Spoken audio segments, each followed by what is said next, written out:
Welcome back. Let's start part 2 with a fun video of Noah that we saw earlier at his activation. This is him in a Lissel intervention session.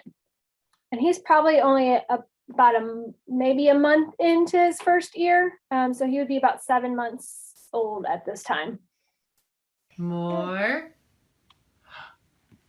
Ready, set, go. Pop, pop.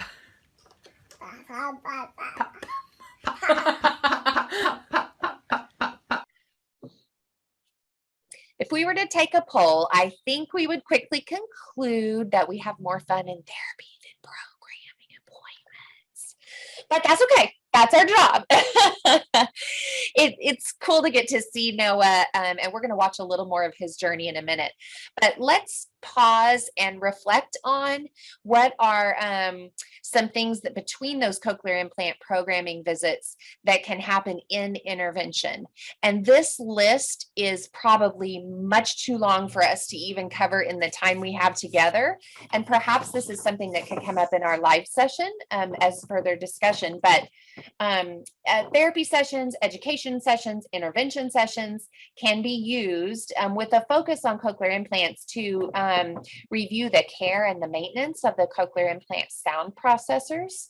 So remember, we don't all remember everything that was said in an activation appointment because it is a lot of information.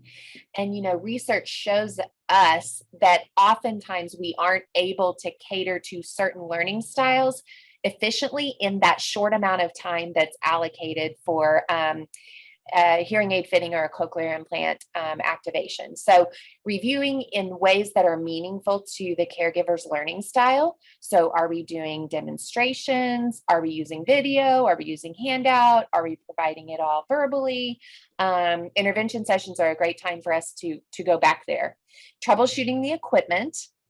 We're going to talk a little bit about that more here in a minute, but as a Lissel provider, you should know the basics. And you should be able to take families through A, B, and C.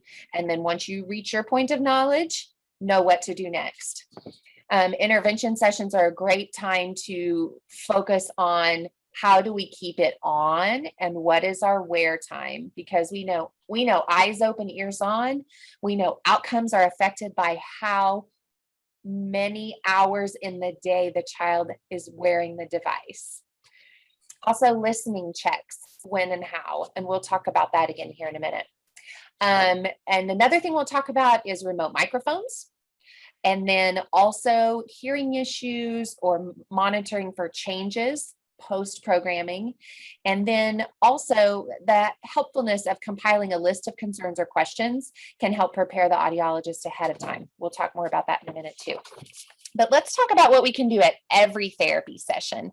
This is a great reminder for me as Sarah and I were preparing content for this lecture to remember to check the headpiece and the surgical incision site. We're going to show you a video of checking the incision here in a minute, but it's a quick and easy thing in every intervention session to just look quickly at the magnet site. So where the cochlear implant, where the coil attaches, because we know that skin can break down if the magnet is too strong, and we want to make sure we're keeping an eye on that. And making that a portion of our intervention session also highlights to the caregivers how important that piece is. Also, talking about any equipment issues or concerns, we could bring out the app, so that the manufacturer's app, and look over it with the family. We could just ask open-ended questions. Tell me about his equipment. How's it going these days? Anything changed? Anything you've noticed? Okay, then I'm going to put these next two together, the Ling 6 sound check and a listening check, when and how. I'm going to get on a little bit of a soapbox here, so go with me and then I'll come off here in a minute. But I do not think a Lissel provider needs to spend 15 minutes out of every session on the Ling 6 sounds and on a listening check, because guys, if they're hearing well, get on with it. And I think sometimes those are safe things for us to do as a Lissel provider because they're uber tangible. I can do a listening check. I can clean the device. I can do a Link 6 sound. And we really just need to get it done and move on. But the Link 6 sound check, we should be using that as quickly as the child is able. And we should be looking for the child to imitate the Link 6 sounds as quickly as they are able. Now, a child between 10 and 12 months of age is beginning to imitate sounds. Why not start working on it then? I don't need to be working on Link 6 detection if the child is able to imitate it, because what tells me more? Imitation. It tells me a lot more than detection. And then I'll follow that with guiding and coaching the families on how to do a listening check at home. And it's good practice for them to do that on a weekly basis if possible. So being able to listen to how the child's microphones are sounding with earbuds, because think about it. These are little kids at this point where we would be performing a listening check, and they aren't able to say, "Mother, my microphones are a bit fuzzy and I'm not hearing as well today." In a British accent too, they would do that. But that giving them, you are taking an active lead in making sure they have access to all the sounds of speech long before they can tell you minor equipment differences. Okay, let's look at this darling video of Sarah checking out the incision site. We don't want your face, we just want your ear. That's funny. It's your ear. Why you bite on my ear? Why? Here, Why did I take I'm gonna take your picture. Hey, look, Miss Darcy's taking your picture. Okay. Here you go. So I'll just add to that real briefly. You can see, so this is an activation and he's only about 2 weeks out. His incision looks awesome. You can actually see his device looks a little protruding. He probably has some swelling still around his device, and along that magnet discussion that Darcy had, we may have to use a stronger magnet in the beginning because the child has some fluid or some swelling still present. And as the fluid congestion swelling goes away, their magnet strength may become too strong. And that's when we need to change it or put a little soft pad or a moleskin or something on it. So again, you can help coach the family. That might be let's call the audiologist, because that looks pretty rough.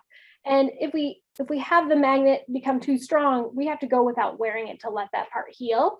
And as we'll talk about in a second, like that can be a problem in terms of the child performing well with the map that they have if we can't wear it for a few days.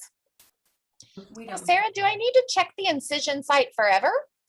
No, I think that's a great question. I think in general, once we have the incision has healed, it should stay healed. It should, look really good. But if a child's like acting resistant to having the device on their ear, on their head, things can happen. And of course, that is always let's talk to the surgeon. Let's call the surgeon right now.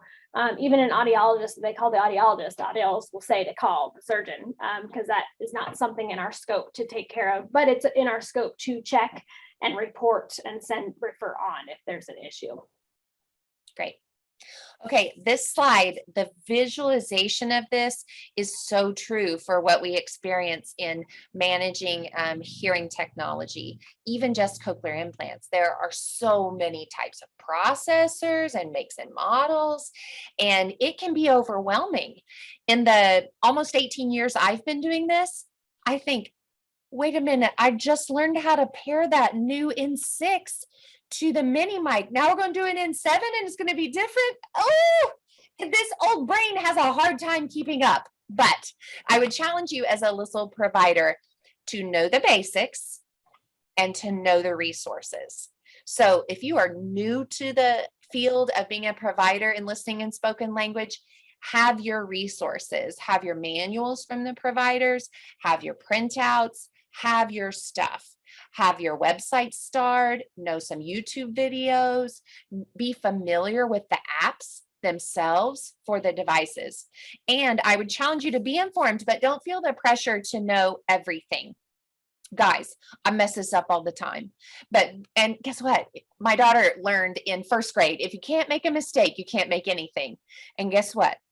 We make mistakes all the time, but we keep going. And being vulnerable in front of a family, that's not a problem, step into it with them, because they need to see that they're not expected to know everything all the time either.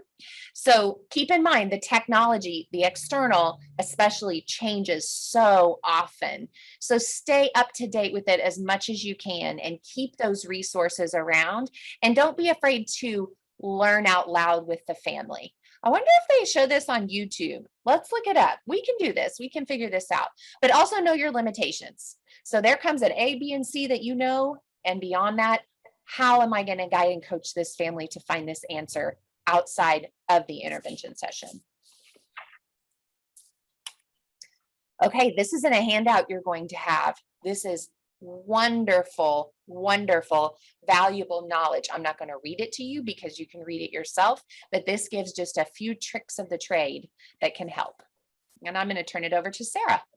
I think empowering the family too, to even say, hey, can you tell me more about this? Because the more, as we all know, we learn better when we teach others. And so helping them, learn even the word, I don't know, is cochlear, cochlears, they're cochlears, using the term cochlear implant, sound processor. We always use the term their ears because they do bond with them. They do consider them their ears, but also make sure they know they have names. Often a lot of times I have a lot of patients who will call the magnet, they'll call that the battery. I'm like, that's not a battery, but it's very common. They call it the battery. I don't know why. Same with, this is the coil, this is the cable, this is that, this is the sound processor, this is the battery, having them know those terms so that they can call the company and say the cable is torn or broken, or their processor is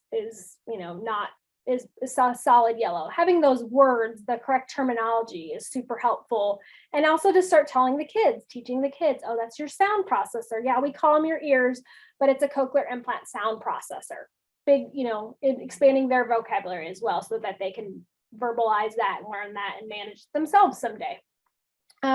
So also another important component to consider pre-implant and even post-implant. A lot of centers are what we call 2 processor centers, where they get two devices. They have a primary and a backup. And sometimes families have the option to get an ear level device, a behind the ear, and an off the ear. So there may be times where one is more appropriate than the other, or they fit different needs. And so having that conversation with the family, being aware of those options and what that may mean in terms of wear time, acceptance, use of the device. So we have the traditional behind the ear device, which I have in just this top corner here. But we also have the off the ear devices, and the off the ear ones can be kind of hard because if a child's headpiece sights are back behind their head, that means that if they have any kind of the directional programming, it could change their ability to localize and hear speech, especially if mics are pointed more towards the back. That's going to affect their speech understanding. So those are things to consider, have conversations with families. I know they really like this off their ear, but they'll tolerate it on their ear because their mic placement might be better. Working through those things with the families in therapy sessions, between audiology sessions can also give us good input, because I don't know, sending that child out the door with certain settings, like, is that appropriate for them? Are they hearing well? Are they not? I can't follow them around or see them at the regularity that the LISL provider does.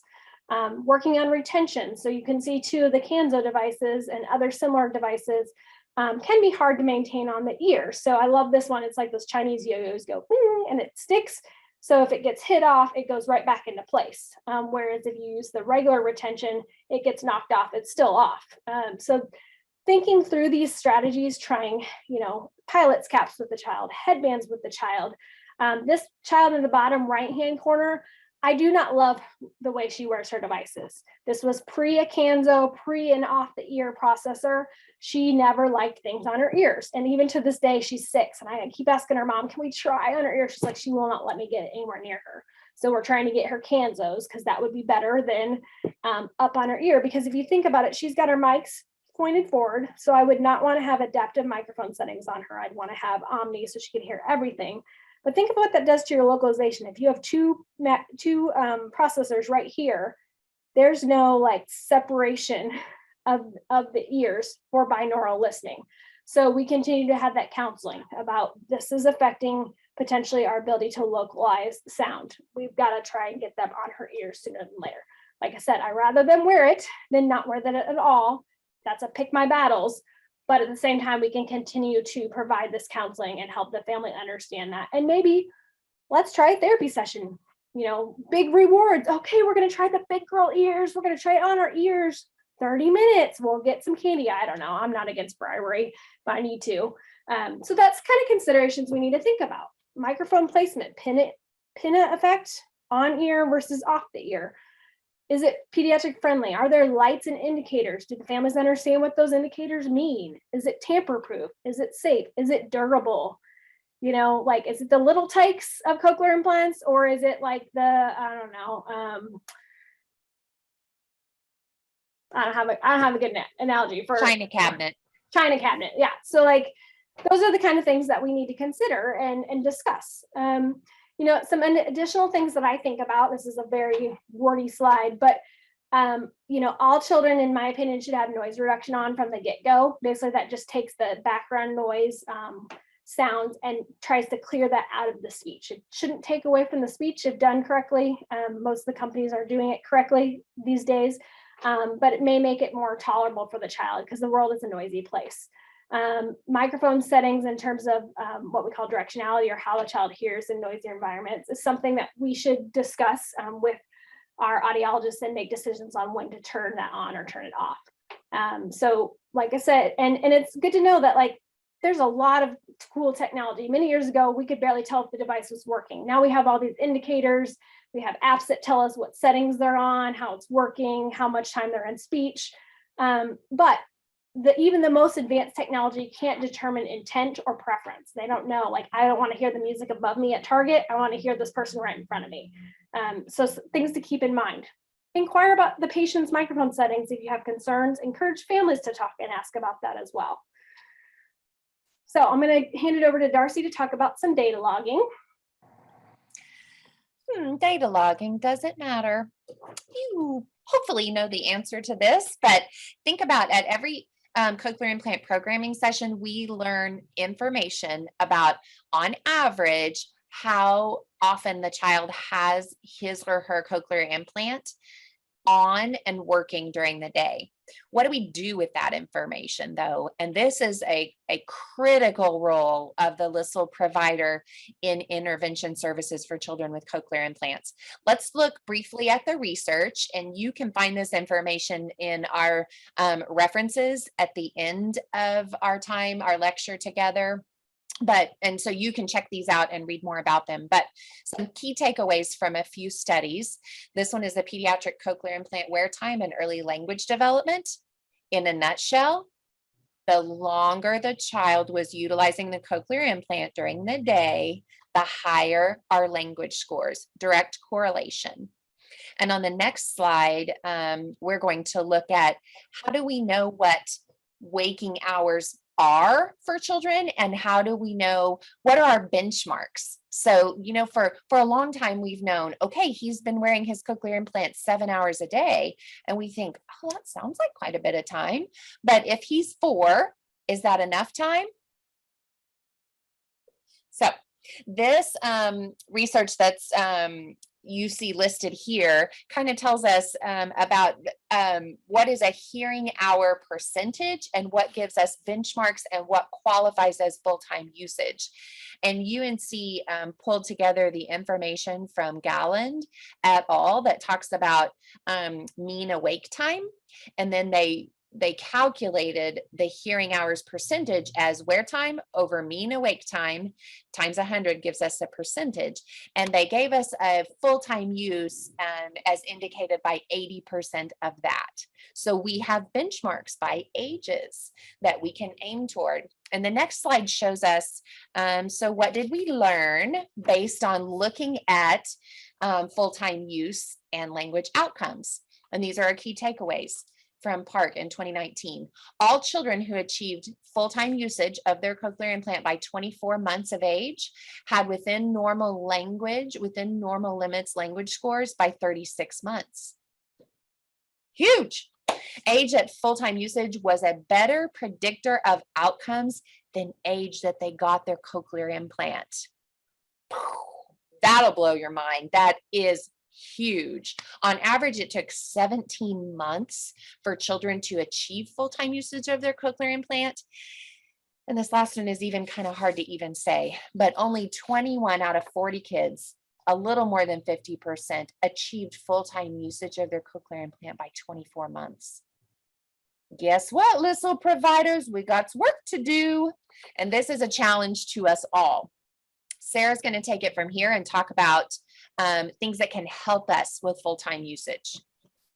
So I know Dr. Flexer talked a lot about use of digital remote microphone systems, and I'm just going here to affirm that and further support that.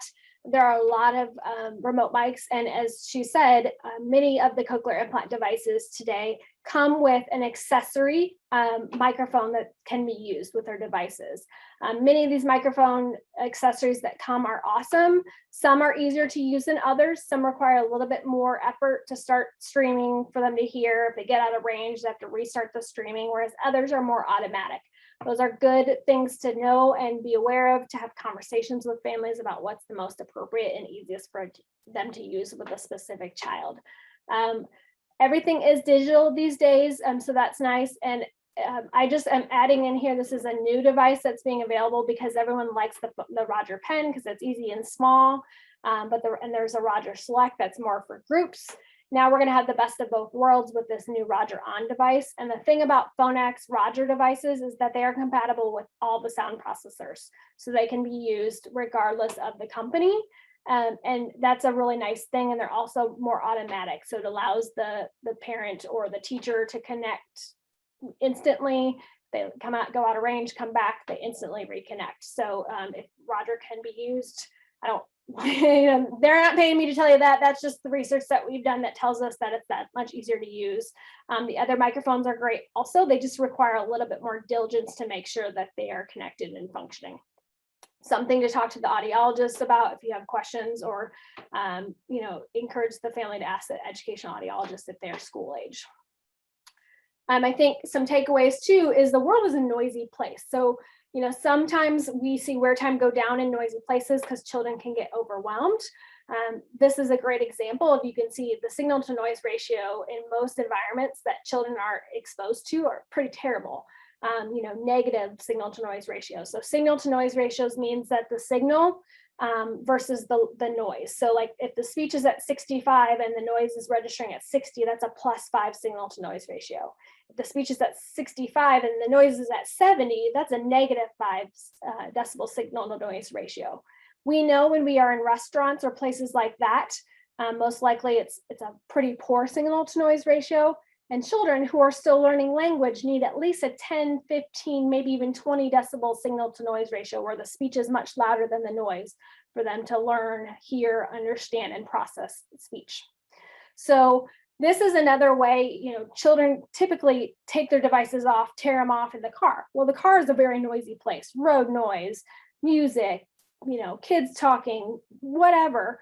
And this particular picture is a kiddo that always used to cry or whine or take their devices apart in the car.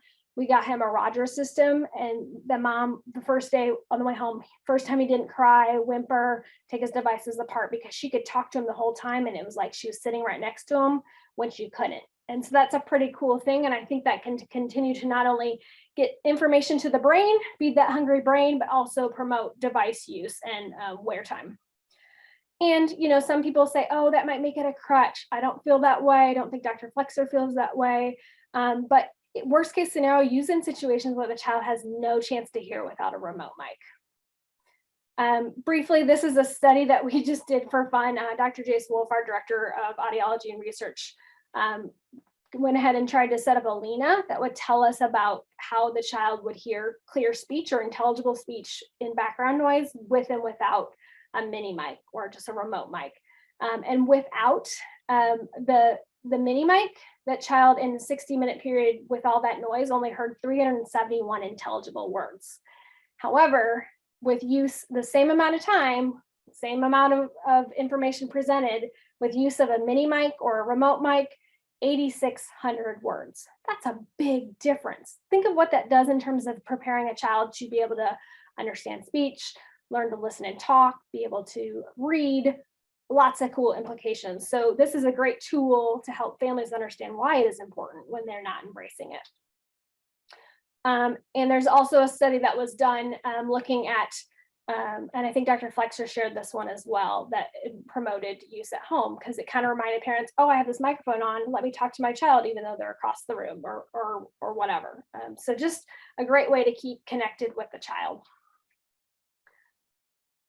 So this, kind of the things that I'm going to ask once, moving on from all these different devices and things, between cochlear implant appointments, what are some things I want to know back from you guys? What are some things I want you to look at? Is there been any changes in the child's performance? Do they have better access to sounds that we weren't hearing before?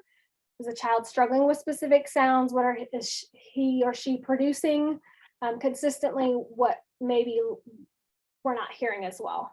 Do they have loudness tolerance? Are they, like if we turn the volume up, or even if we leave it where it is, are they not allowing it to be worn? Are they only tolerating one or the other, not both? Does it seem like they can hear? Is it audible to them? What's their ling sound access look like? Can they do it from furthering distances? Is there confusion? Consistently, are we not hearing S? Are we not hearing oo versus those kind of things? I need to know that, because that can adjust those things. Also, little pearl, do lings separately. Like, we have kids that, they could hear both. And this was more on a child with hearing aids that we needed to consider a cochlear implant for. He had one ear that was better than the other. We did lings together. We didn't do them independently, and miss the fact that he couldn't hear S and SH with one of the ears because the other one was doing all the work. So we got to make sure they're both doing equal amounts of work. Some other things that you might see that we may not be able to pick up on too easily, or may change, or may give us specific information. Facial nerve stimulation is something that can happen with a cochlear implant. It's not incredibly common. It can be more common in children that we know have anatomical differences in their cochlear or their auditory nerve. But that you may subtly see that we have, sorry, my lights are turning off. There we go. You may subtly see that we have, to certain sounds, we have a facial, like an eye fluttering that's uncontrollable. And to take a step back, if a kid is blinking to loud sounds, like if I clap and they're blinking, it's because I've got the level set too loud. But this kind of is more of a tick of the eye, a tick of the cheek, any kind of movement that is involuntary to soft sounds, medium sounds, loud sounds. I had a particular child who had abnormal auditory nerves, and when he would have surgery for his various medical things, he would always come out, it seemed like, with a twitch. Something had changed in his levels with his medical interventions. And so the LISL provider was actually the one who brought it to my attention. When I use these sounds, I see that happens. So I'm going to show you a video here in a second. So you're like, what am I looking for? I don't know what that looks like. I'm going to show you that. I want to know if there's a change in tolerance of the device. Was the child wearing it and now they're taking it off, or they're, in certain sounds, they just knock their coils off or whatever. And then help me figure out, is it sensory, behavioral, or hearing? Do they want attention? Like, a lot of the devices have a beep, audible beep that comes on the remote or alerts you. And the kids figured out, when I do that, mom and dad come running, attention, yes. Versus, like, then if we know it's attention, if we stop giving them reinforcement for that behavior, does it go away? We know that's not hearing. Do they not tolerate socks on their feet? Or, are they I gotta have my glasses and my ears on? It's one or it's both or none. Is it sensory? Are they not able to process the rest of their environment? Is it they tolerate one device and not the other? So we got to parse those things out. And let me tell you, it's a high stakes situation in a cochlear implant mapping session. If you could help me figure that out by doing that in therapy, when a kid like who enjoys being in therapy versus a cochlear implant programming session, that's helpful. So this is a quick video of a child. I should know I asked the family for permission to evoke the facial nerve stim. She's kind of laughing because it's not where I have it to just show you what it looks like, is not hurting her, bothering her. I have some patients that don't even realize they don't feel it for whatever reason. But it's something we want to manage. We don't want to have it. It should not be present. But I wanted to be able to show you this is what this looks like. So you can see her eye here. She's smiling there. So we can watch as I turn it up. So we get a little flicking in her eyes right here. Little right eye has a little bit of a, almost like a sigh movement. As I turn it up, we get a little bit of a bigger movement in her eye. So it's starting to like almost like blink. And I go up higher and it really makes it blink.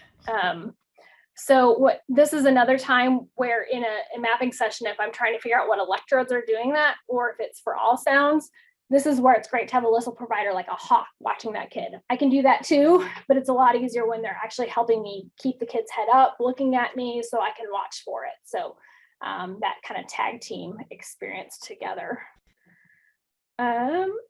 So just kind of the last little piece for me is just knowing that if a child has to go without sound for even a day, day and a half, it can actually start to change their levels, and it may be too loud when we have to give them, like if we give them the device back because it got fixed or whatever, it can be too loud. So it's good to make sure the families realize, like that's why we really love having a backup device. So if a device goes down, we can put the backup on while we wait for a replacement, because it basically, to simplify, it changes their levels if they can't wear it for several days. So if you put it back on at the same level, it's going to be too loud.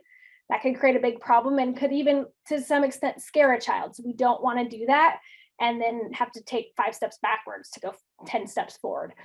So just help the family know, like, let's keep a good eye on the equipment. Does it start to look like it's breaking down? We're under warranty. Let's swap it out. Let's replace this stuff sooner than later. When we do get a replacement and it's been a few days, turn it way down, help the kid if they're old enough to be like, hey, it's gonna be a little loud, we're gonna just do it and put it on.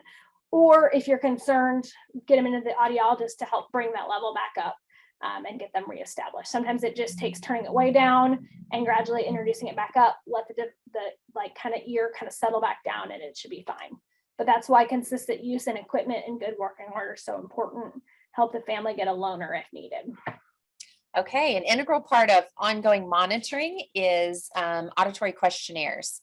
And I like to describe this to new clinicians as, sometimes you have a hunch, but it's important that we can verify that hunch. So being able to give a questionnaire to a family and thinking about how this questionnaire fits into your protocol, I would challenge you to have this questionnaire not only in your audiological protocol, but also in your LISL intervention protocol, a regular check-in with parents on this auditory skill development and how that compares to their typical hearing peers will allow us to measure growth. It will also allow us to measure any changes and to support any of the observations or the incidental things that we see in intervention. Okay, some other critical parts of LISL intervention are helping the child to develop a listening posture. It's extremely challenging / impossible to get an optimal map on a child who cannot sit for longer than 2 minutes. So we start working on this early in our intervention sessions as developmentally appropriate, but extending the length of activities, extending the length of the book that we're able to read, extending the time that we are seated in a chair up at the table in order to grow that listening attention and to grow that listening posture. So the child knows that when I am doing a listening task, it means I'm listening with my ears, my body is calm, my voice is quiet. Talking early on about all of those things, and also helping to develop VRA or CPA is something we can start really early in intervention. I like to start working with a child with hearing loss who's typically developing, who doesn't have any additional neurodevelopmental diagnoses. I like starting to work on CPA and modeling CPA at 12 months. Because how else would we know if they could do it at 18 months if we hadn't tried and modeled and practiced prior to then? You also will find that there are certain things that are successful in your intervention sessions that you can translate over to audiology sessions. And we know that intervention is diagnostic in nature. That is what auditory verbal therapy is. That's what listening and spoken language therapy is. So just asking ourselves, what sounds is the child attending to, guiding and coaching the families to look for those. Consider their hearing age versus their chronological age. How are they moving through these levels? And are they moving through the auditory skills hierarchy as expected? Now, if you're a more seasoned LISL provider, you are going to have a gut check on those things where you might have to coach a newer LISL provider. Get out your checklist, follow them through it. Okay, another unique thing we can do in intervention is teach vocabulary. You know, not every child is going to be a shining star with language, but we can help them be able to be more successful reporters back to their audiologist by working on things in the appointment like loud and soft, same and different, squeaky, weird, even helping them learn how to point to pictures with the specific tasks that they're going to use with their audiologist potentially.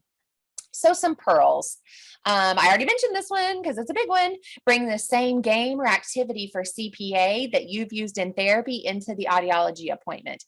Or what are they using at home that's successful? Have them bring that to therapy and then carry over. You know, if I'm a little kid and I'm wondering what's expected of me in a new place, in a new room, but I have that toy that we've done the same task with a bajillion times, it's going to be easier to carry over. The more you know the child, what excites them, what frustrates them, and signs that they are fatiguing is helpful to the audiologist. So say in 3 months' time, you've seen this child in intervention sessions for 10 hours, and the audiologist has seen them for 1 hour. Think about that ratio. Who's going to have more of a gut check on the triggers for this kiddo, on the fatigue signs for this kiddo? So don't be afraid to share that. You might say something like, I think we're almost done. How many more beeps do you think we might have, Dr. Sarah? Because you're like, it's about to go south real fast. And we always like to end on our terms, not the child's term. So if we can say, okay, noted, 3 more beeps, and we can end happy and we can end successfully, that's going to help our future appointments too. Share the child's progress with the audiologist prior to the appointment. I love this. So giving the audiologist a heads up, what's working, what's not, what have you noticed that's new? And this may be an email, this may be catching them real fast, you may be able to text them. Have realistic expectations rather than low expectations. So keeping a realistic expectation of what this child's able to do, try to push them a little further, but don't settle for bare minimum. And then also device retention. What works for one family might not work for the other, and you're going to be able to use your wisdom in helping the family there. Okay, as we conclude part 2, in your mind, these are some questions to just keep asking yourself. Okay, this child is not making the expected progress. What is our wear time? What does data logging tell us? Is the device functioning properly? Do they have access to meaningful language enough of their day? What does the audiologist consider? Is it the programming? Does the child have abnormal anatomy? Are they difficult to map, or do they need more advanced programming? Thanks for joining us for part 2. We'll see you soon.